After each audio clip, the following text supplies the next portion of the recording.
La stabilité financière du futur mari ou de la future épouse est-elle le résultat d'un héritage important ou d'un travail acharné ou des deux? L'argent est-il dépensé judicieusement ou égoïstement?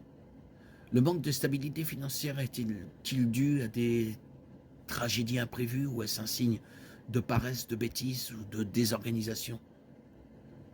La stabilité financière d'un couple avant le mariage peut être affectée par le moment du mariage. Par exemple, si un homme et une femme sont tous deux à l'université et ne gagnent pas de revenus, alors aucun des deux n'est susceptible d'être financièrement stable. Dans la plupart des cas, il serait préférable d'attendre qu'au moins l'un des deux soit en mesure de travailler.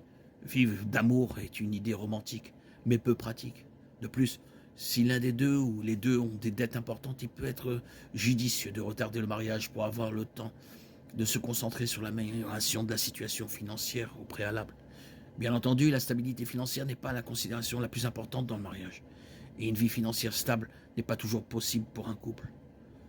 Dans les endroits où la pauvreté est répandue, limiter le mariage à ceux qui sont financièrement stables signifierait que seul un petit nombre de personnes se marieraient. Plus importante que la stabilité financière sont la stabilité de caractère, la stabilité morale et la stabilité spirituelle. Il existe de nombreux passages bibliques qui parlent de l'importance de la responsabilité financière dans un couple. Un homme doit planifier les besoins de sa famille. 1 Timothée 5,8.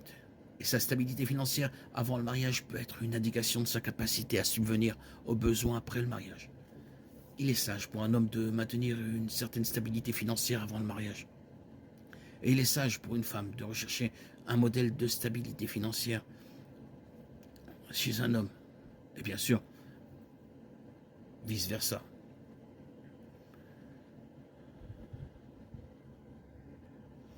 Si quelqu'un n'a pas soin des siens, et principalement de ceux de sa famille, il a renié la foi, et il est pire qu'un infidèle.